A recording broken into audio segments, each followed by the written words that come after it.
E, além disso, os áudios foram liberados, não completos, mas trechos de áudio. Né? Tem um ano já e teve uma falha omitida em diário de bordo horas antes de decolar, segundo uma testemunha. Fala um pouco sobre isso, por favor, Gerardo. Essas são duas reportagens veiculadas ontem, né?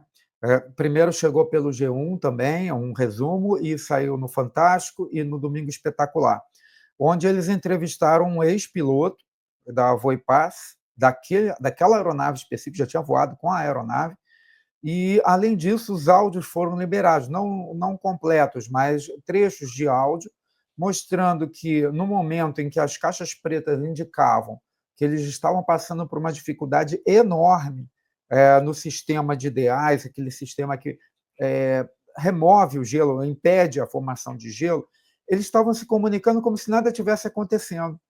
Então, assim, tentando passar tranquilidade nas comunicações com a torre, como se não tivesse problema nenhum, só que eles estavam com um problema enorme a bordo. E, além disso, vários relatos de ex-funcionários dizendo que era constante a quantidade de problemas técnicos e a ordem, né, uma ordem, vamos dizer assim, empresarial, no sentido de botar os aviões para voar, porque a companhia era pequena, dependia disso. Então, todo esse conjunto de informações ele começa a apontar para uma coisa que a gente chama de falta de cultura de segurança. E aí a gente está falando de um problema que na aviação é muito sensível, porque é uma atividade de altíssimo risco, então qualquer erro você já pode ter uma tragédia, mas também que está presente em tudo, até mesmo no que a gente acabou de falar aqui agora da questão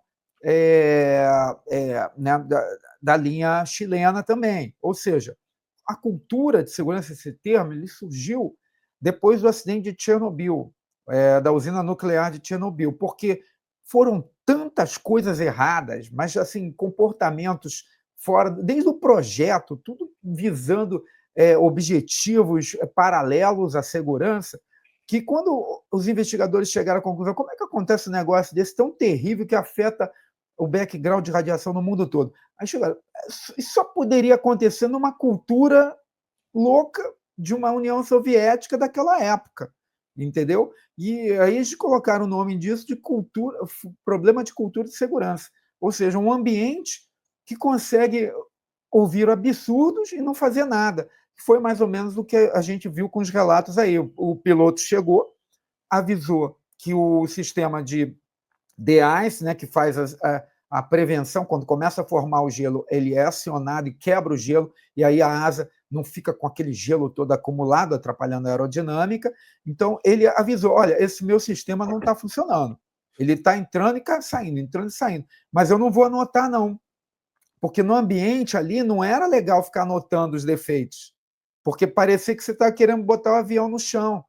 E amanhã tinha um voo, no dia seguinte tinha um voo. Então ele comunicou verbalmente, reclamou, mas ninguém fez nada porque não estava registrado. E quando o funcionário que deu a entrevista falou, foi feita a pergunta para ele, o que você fez? Olha, como não foi para o diário, o pessoal superior falou o seguinte, não está lá, então a vida que segue, o avião foi para voar. E aí caiu. No próximo voo ele caiu, justamente por causa do sistema que tinha sido apontado como um defeito. Então, isso mostra um cenário onde a segurança não está no topo da pirâmide. O que estava no topo da pirâmide era a subsistência da organização, era a condição financeira, era deixar o avião no ar. É justo defender a empresa para ela não quebrar? Mas não custando a vida das pessoas. Então, tem um limite. O limite é quando você tem no topo da pirâmide de valores a segurança, o respeito à vida humana, ao patrimônio público e privado, ao meio ambiente e à imagem. Então, isso faltou. Tinha outra coisa no topo da pirâmide. Então, por isso, a investigação está sendo dirigida ainda está em andamento, mas apontando para uma questão de cultura de segurança. É mais do que uma indução a erro, é um ambiente todo errado. E isso passa também pela ANAC, tá? Porque a ANAC deveria fiscalizar essa aeronave, Então, aí você começa a ver que é um problema cultural, que não é só da companhia, mas existe todo um ambiente que permite uma companhia ter uma visão como essa, lamentável. Tem uma cadeia de culpados, né? Digamos assim, uma cadeia no sentido de um passo a passo de culpados. Envolve muita coisa, né? Quer dizer, olha só, eu estou até com a aspa aqui da testemunha, né? Que não revelou o nome, que falou sobre essa aeronave, né? Ele falou o seguinte, abre aspas, essa aeronave nunca tinha apresentado esse tipo de falha, né? Só que no dia do acidente, quando essa aeronave chegou de Guarulhos para Ribeirão, ela foi reportada verbalmente pelo comandante que trouxe ela. Foi alegado que ela tinha apresentado o airframe, aí está escrito fault, que é alerta emitido quando há problema no degelo, durante o voo. E ela estava desarmando sozinha. Ele acionava o sistema, né, no caso, e ela desarmava, coisa que não poderia nunca acontecer, afirmou aí a testemunha ao G1. E a Voipes também não quis comentar, né? Mas foi o que você falou, assim, toda vez que a segurança não está no topo dessa pirâmide, dessa cadeia, situações como essa podem acontecer, né? Cara, eu confesso a você que, assim, eu estava procurando alguns voos, fui para São Paulo recentemente, eu tenho ido para São Paulo muito, fui para São Paulo de novo, e eu fui comprar um avião quase comprei um avião, não, com avião não comprei, não. Eu quase comprei um voo, não sei se foi Latam ou se foi Gol, não sei qual dos dois que foi, mas era, assim, escrito pequenininho lá embaixo, quase imperceptível, estava escrito assim, voo operado pela Voipé. Você tem um ambiente de cultura de segurança fraca, você tem outros valores acima da segurança. Quando você fala de um problema, a pessoa fala, pô, vira essa boca para lá. Pô, você está querendo deixar o nosso avião em solo? Pô, preciso de colocar aí um outro comandante que seja mais corajoso, mais, né? Porque a cultura não é de segurança. E aí, isso também cria oportunidades para outros erros, porque vão sendo em sequência. Então, você tem lá um piloto experiente, um comandante experiente, que começa a reclamar que o avião está com muito problema e não, eu não vou voar com ele hoje, precisa de manutenção sim, vou botar no diário sim, eu vou oficializar que está fora o sistema, precisa fazer manutenção. Aí pode ser que a empresa, se ela tiver uma cultura de segurança fraca, ela fala assim, não é esse o perfil que eu quero. Eu vou preferir talvez uma pessoa menos experiente, talvez uma pessoa que esteja com mais interesse no crescimento corporativo do que nos princípios que aprendeu de aviação, que vai topar assumir aquele risco e ainda se acha um herói, porque eu que estou salvando a empresa, porque eu que estou fazendo isso. Esse perfil, ele existe em várias áreas de engenharia e de tecnologia onde você envolve o risco. Inclusive, eu faço muita palestra motivacional para operadores, de empresas de petróleo, empresas de energia, e eu até crio um comentário, assim, uma comparação, né, com o Capitão Nascimento. É o cara que você dá a ordem, ele cumpre, sem questionar. É bem mandado. A gente precisa de gente com disposição para fazer aquilo que é difícil, mas não aquilo que é errado. Então, esse perfil, ele tem uma utilidade desde que ele tenha um chefe, né, que saiba o limite até onde ele pode usar a raça ao invés do respeito à segurança. Porque chega um momento, quando chega na questão da segurança, aí é hora de pedir para sair. E se ele tiver esse espírito, entre aspas, do Capitão Nascimento, né, eu costumo falar na palestra, se você quer trabalhar com risco e segurança, tomar decisão, salvar vidas, você precisa pedir para sair, pedir para entrar, pedir para sair tantas vezes quanto for necessário para fazer a coisa certa. Agora, se você for um cabeça dura, eu vou até o fim, o avião cai, porque o gelo foi sendo acumulado. Era para ele ou mudar de altitude ou ele declarar emergência, porque ele tentou mudar de altitude. Ele falou, já estou no ponto para fazer a descida. Aí a torre falou, não, aguarde. Por quê? Porque tinha tráfego à frente. mas ele não queria declarar que ele estava mal, que ele estava com um problema de equipamento. Então, ele ficou calado. E o gelo acumulando, acumulando, acumulando na altitude errada. Se ele descesse, se ele declarasse, olha, eu estou com um problema na minha aeronave, ia pegar mal, ia ser um problema, talvez ele não pudesse mais fazer o próximo voo, né? Então, ele assumiu aquela situação e ficou quieto, falando calmamente. E o mais estranho, Barma, o comandante era menos experiente que o piloto. Então, o piloto tinha mais de 40 anos de experiência e o comandante nem a metade disso. Então, por que essa inversão? Isso é que a investigação tem que ir fundo.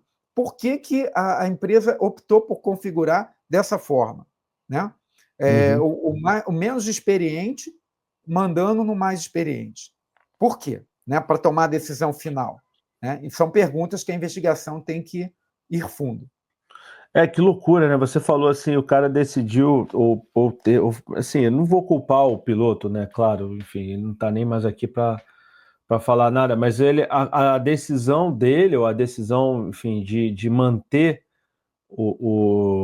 sei lá, as aparências, digamos assim, fez com que não só todos perdessem a vida, mas ele também, né? Quer dizer, assim, é uma coisa. De novo, eu não estou aqui para julgar ninguém, enfim, o piloto tem família, o copiloto tem família e tal, não sei o quê. Mas, assim, nesse caso específico, me parece que houve muito erro, uma camada, né, uma sequência de erros ali grotescos. Mas, assim, grotescos. Mas uma pergunta que eu sempre faço: a gente espera, entre aspas, esse tipo de falha ou erro de companhias que fazem voos privados, que são menores, né? Então o cara tem que fazer lá a revisão do avião de tanto e tanto tempo, tem que trocar uma peça ou outra de tanto e tanto tempo, enfim, tem várias coisas, tem várias passo a passo de segurança de que ele precisa fazer para botar o voo no ar. E pela quantidade de acidentes e todos os relatos que a gente escuta sobre aeronaves menores, né, a gente geralmente cai na mesma situação, que é uma situação de manutenção mal feita ou sem fazer manutenção. No caso da Voipass, assim, por mais que não seja uma companhia de voos privados, né, assim, desse estilo de voo, é uma companhia menor, né, que são aviões menores e tudo mais, nem sei quantos aviões tem e tal, e nem sei como vai ficar, né, daqui para frente a companhia. Ela não está voando mais, não. Não está voando mais. Não, tá, mas eu vi tem uns 3 meses ou 4 meses esse avião. Isso. Esse voo se eu não me engano, foi ou abril ou maio que ela não pode mais voar. Ah, tá. E, enfim, e aí a minha dúvida é o seguinte: se aconteceu com a Voipass, não é, de novo, não é uma companhia tão grande, mas também não é uma companhia de voo privado. Pode acontecer também, nesse caso específico, nesse estilo de problema, de camada de problema, com as grandes companhias, Azul, Gol, Latam, enfim, qualquer companhia, assim, tá sujeita a isso, ou a Voipass, por ser menor, tinha ou tem, sei lá, uma mentalidade diferente, enfim, ou até mesmo uma fiscalização diferente? O CENIPA está conduzindo a investigação. É um centro de excelência. Faz um trabalho muito bem feito. Essas informações preliminares, elas são divulgadas sem uma dica, vamos dizer assim. É uma dica para quem é profissional da área, mas para o leigo, parece só umas informações soltas. Mas é fácil para nós, que investigamos acidentes, entender o que o CENIPA está querendo dizer com essas informações iniciais. Ele tem evidências de caixa preta mostrando que entraram alarmes dizendo que ele estava perdendo velocidade, que podia ter um stall. Entra em contato via rádio e fala como se nada tivesse acontecendo. Essa informação é que o CENIPA está passando sem falar explicitamente, porque ela é chocante para um piloto, para um comandante. Ele teria que pedir prioridade para descer, pelo menos, para uma altitude onde o gelo não estivesse sendo formado, porque o gelo só se forma numa altitude muito mais elevada do que ele poderia voar mais baixo. E rapidamente o avião, até mesmo pelo próprio atrito, ele ia perder esse acúmulo excessivo. Então, essa situação do alarme entrando e ele se comunicando como se estivesse tudo normal, é uma situação que se enquadra na questão de cultura de segurança fraca. E quando a gente fala cultura de segurança, é mais do que uma companhia, é todo um sistema. Porque se eles conseguem fazer canibalização de peças, pegar um avião, que eles deixaram um avião parado, começaram a arrancar as peças, cada peça tem um número de hora de voo, você tem que, toda vez que você troca a peça no avião, você tem que registrar na ANAC, no site da ANAC, troquei a peça tal com tantas horas por uma outra para tantas horas. Tudo isso tem que ser feito. E existe fiscalização da ANAC. Então, toda companhia comercial é fiscalizada pela ANAC. É uma companhia pequena, mas é fiscalizada. Então, se existe a possibilidade de fazer essa canibalização, de ter um ambiente de gestão corporativa em que o cara se sinta obrigado. Então, quer dizer, o CENIPA não quer encontrar culpado, ele quer encontrar o que causou o acidente. Então, o piloto ele é vítima dessa cultura também. Ele é vítima dessa cultura. Se o comandante era inexperiente, ele é vítima também, porque ele quer crescer na companhia, mas ele não tem experiência. Então, eu escolho o inexperiente porque ele vai me obedecer, porque se eu botar o experiente, ele vai perceber que o risco está demais. Então, infelizmente, a própria Latam, quando ela vende o bilhete da Voipass, né, da antiga Passaredo, ela está meio que endossando também, porque ela está vendendo, e ela tem uma cultura de segurança teoricamente robusta, mas está operando no Brasil, onde essas coisas acontecem, pronto, já flexibilizou. Então, por isso que é algo sistêmico, muito grande. A gente entende aí que é muito mais que um acidente aéreo. Tá? É uma cultura de segurança fraca, onde a gente admite certas coisas acontecerem, cria um clima onde até mesmo o experiente é obrigado a se sujeitar ao inexperiente, né? E, inclusive, há diálogos dele comentando com o experiente, mas com cuidado, falando assim, olha, não está conseguindo tirar o gelo. Olha, é isso, está lá nas gravações. Mas só que o ambiente, para sobreviver, o cara tem que, naquele ambiente de baixa cultura, você fica nessa situação. Então, você, por exemplo, foi comprar uma passagem da Latam, ou da Gol, ou de uma grande companhia aérea, está arriscado, a ela negociar esse trecho com uma companhia que não tem, e ela aceita isso, não tem um nível de segurança similar. Então, quer dizer, o cenário é maior. No meu entendimento, é um alerta, sim, talvez falta mais fiscais, tá? E a gente tem que ser justo, a gente sabe a dificuldade da ANAC, né? A versão só aumenta e não tem contratações. Então, é um cobertor meio curto, mas o que não pode fazer é voar sob risco. É melhor parar, repensar e refazer, né? Os custos, verificar quem é que está ganhando, quem é que está perdendo, porque se é viável, se não é. Mas a gente trabalha com risco e segurança, eu que sou especialista, qual o meu objetivo? Por exemplo, se a Latam não está conseguindo viabilizar, então ela chama um analista de risco que ela vai dizer para você, ó, para você viabilizar, você vai ter que gastar mais tanto, senão você vai ter um produto que não vai entregar, porque ele vai entregar, faz parte do seu produto a segurança, e você não está entregando. Então, isso é uma análise de risco. Agora, se você vai levando e o ambiente é complacente, você está sob risco, todos nós estamos. Porque se aconteceu ali, você não sabe, o número sai pequenininho, a letra, né? Então, e como é que você vai saber se aquela companhia é ou não bem gerida? Você não sabe, né? Então, não é você, é a Latam que tem que fazer isso.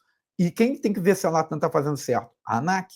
Então, a gente tem um problema, no meu entendimento, maior. Tem muito dinheiro no YouTube seguindo esse conselho. Veja só, olha, a gente fez o curso do Peter Jordan no YouTube sem aparecer. Para quem não sabe, o Peter é um dos maiores youtubers do Brasil e do mundo, tem mais de 14 milhões de inscritos. Só em um canal dele, ele tem mais de 60 canais e ele vai ajudar você a ganhar dinheiro de verdade no YouTube ou em qualquer outra rede social. Então eu recomendo, a gente usou, foi muito bom pra gente, vai ser bom pra vocês também, tá bom? Mas não existe fórmula mágica, tá? Tem que trabalhar bastante. Ele só ensina vocês a como trabalhar direito e não cometer os erros de todos os youtubers iniciantes. Youtubers ou qualquer influenciador. Então se você quer ganhar dinheiro com a internet, YouTube você vai aparecer. Eu recomendo.